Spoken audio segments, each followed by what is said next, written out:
you would want to take, okay, recently I was in a buffet somewhere, actually, yesterday, and then you're given a plate, and then you're told, now serve yourself. You get to the first pot, you find meat, you put it very in an excess. You go there, you find ugali, you find rice, you again add on the plate. Is that what you mean by saying? Yes, inappropriate. And to our viewers and listeners, wherever you are, sit back and relax. We will you're going into details much later, but let me say something about it. Food, you don't just eat food. Food is determined. When you eat your food, it's determined by a number of factors. Your age, your activities, right? Yeah. And your gender, right? Yeah. These are the factors that determine. Someone, for instance, who works in a quarry and someone who works in the office, they cannot eat the same portions. Never. The one who works in a quarry uses more energy, so they need more food, right? Yes. So It depends on what you're doing. you've mentioned age, Gender, yeah, and then maybe how do you put this point? age, gender, and occupation. Yes. Yes. And you've given an example of people who, let's say, they do hard labor, Yes. and people who do soft labor, they call it white collar jobs. Yes. Now their diet should be very different. Different. Why does it mean their digestion Yeah. differs? Okay. We need energy so to be able to do our activities. We need energy.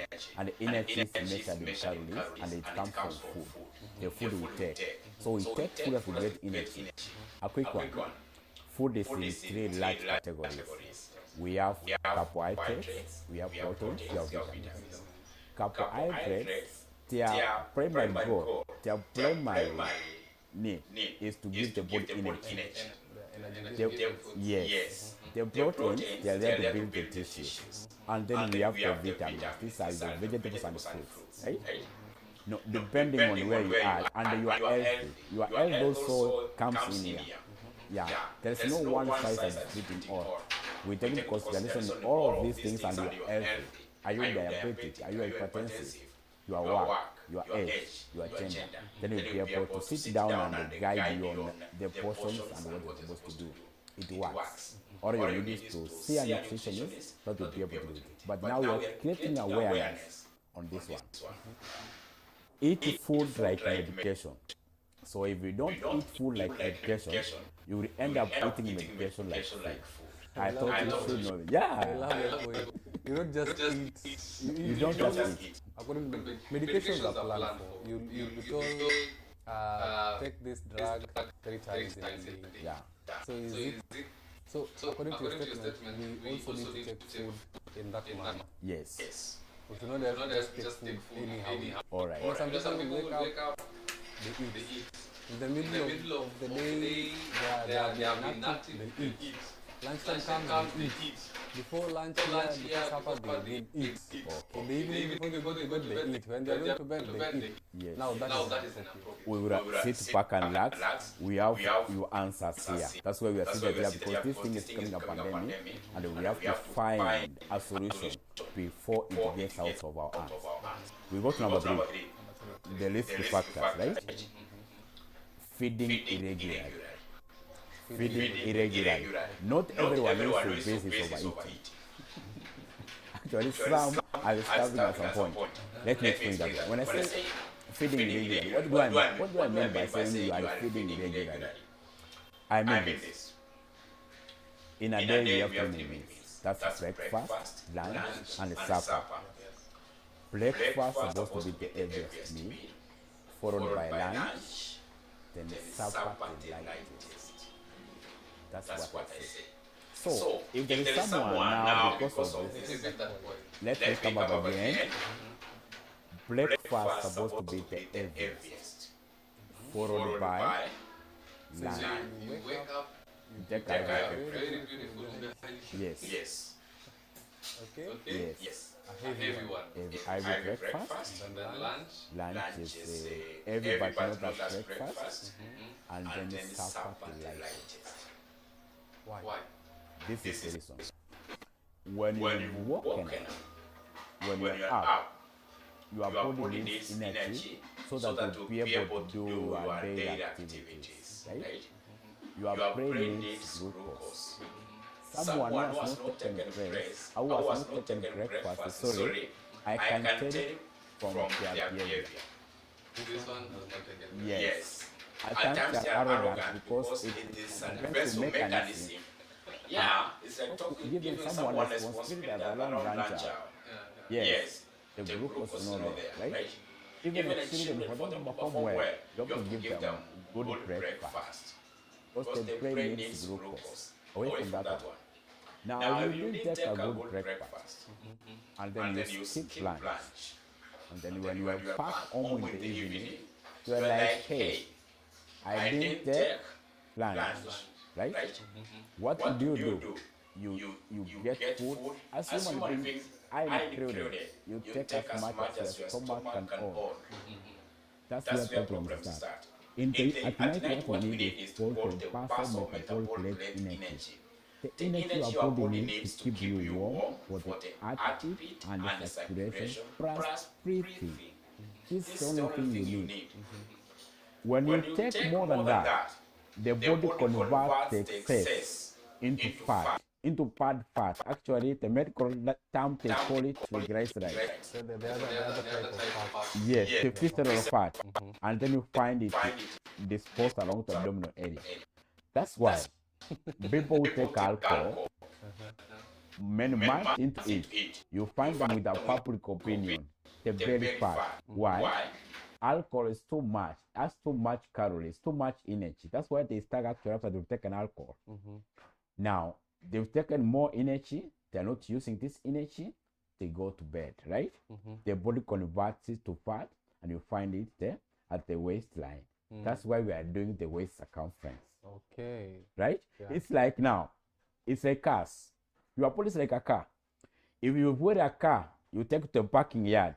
Tomorrow, when you get up, you find the fuel inside, right? Inside the tank, right? Yeah. The tank is still full. Yes. But when you put a car and you get out to run your errands, right? You run down your fuel, right? Be empty. Your body lands on that basis. All right. Right? Yeah. Now, there's so many things I'm learning. Yes. There's so many things I'm learning. Like when you eat excess foods at night. Yes. And yes, they'll be digested, but it will be stored as fats at the bottom of your belly. Yes. So now, people say, kitambi ni pesa. Now they now get to understand what really brings about kitambi, right? Yeah. It's just excessive fats that have been stored. Yes. Due to lack of, how do you call this? You've taken more than you need. More than you need, more than the body requires. This is the surplus. This is the surplus. The body converts it to fat, right? And it's stored under your belly. Yes. Oh. A quick one for the ones who joined us, right? When you take more food, the body is forced to produce more insulin, right? To pick the resulting glucose from blood, and then it's converted to fat. So by the time you realize, you're already being diagnosed with diabetes. We'll discuss that later on. So, Dr. talking about feeding irregularities. Yes.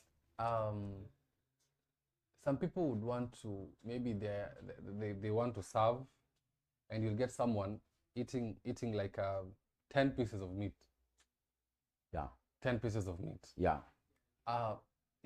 Are all these pieces going to be digested and absorbed in the body, or what happens? How many pieces of these 10 meats are going to be digested?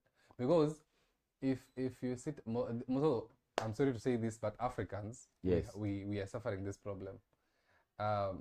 Compared to our friends in the Europeans, you'll serve and you'll see them serving only 3 pieces with a very small rice or something else, potato or ugali.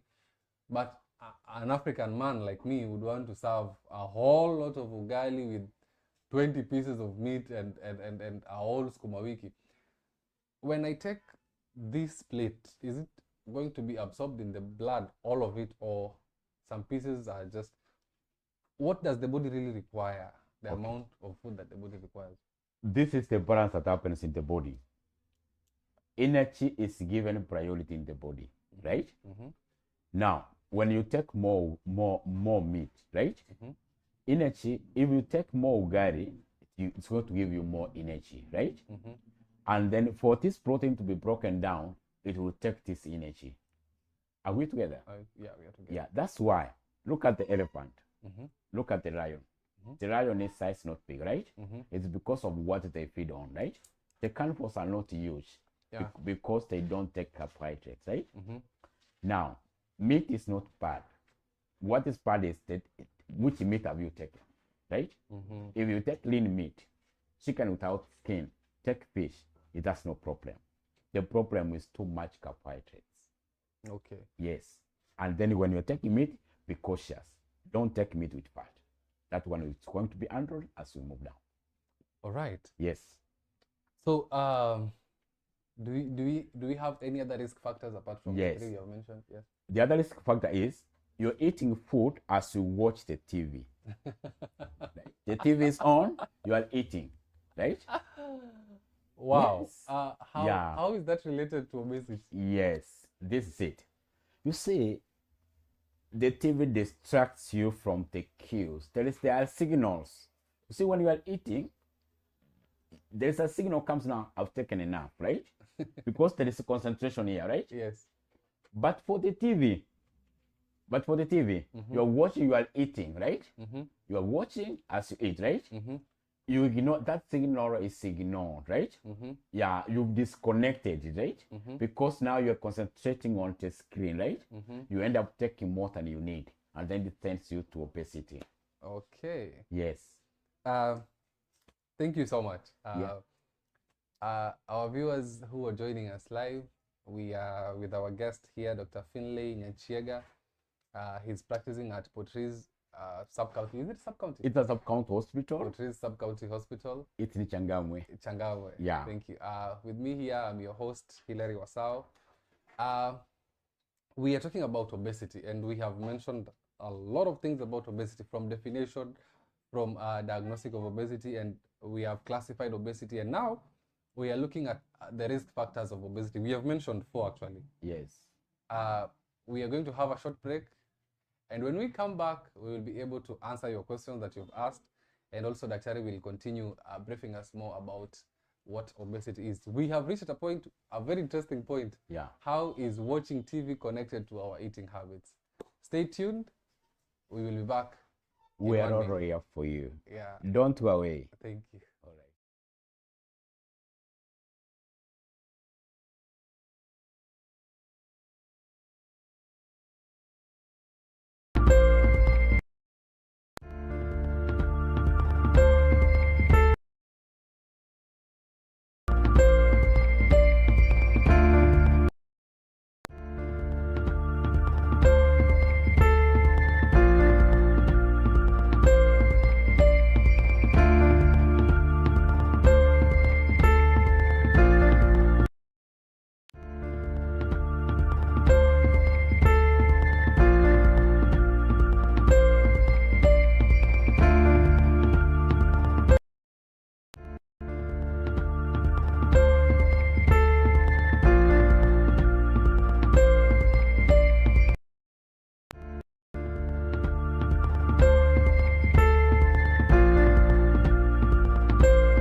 take this opportunity to thank our God for everything He has done in our lives. And God is so gracious and marvelous unto us.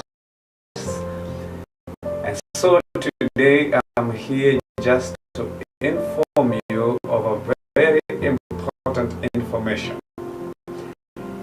And you is viewing this, I want to put into your ears the something that is going to impact us as individuals and the society as well.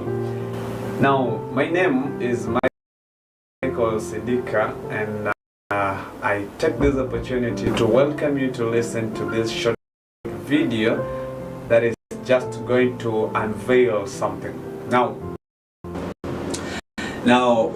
we are coming up, or rather, we are coming up with a YouTube TV channel very soon, and I would like you to subscribe. And this YouTube TV channel is called RBF, Righteousness by Faith TV. It is going to have various programs that are going to help us to grow spiritually and to grow mentally, and also that we might see things the way.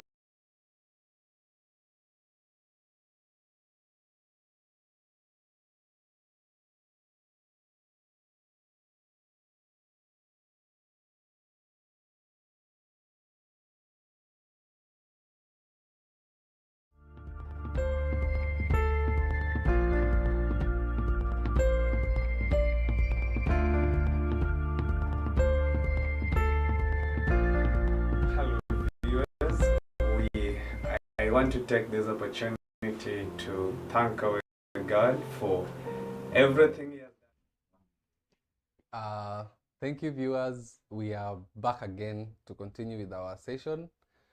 Our topic for today is obesity.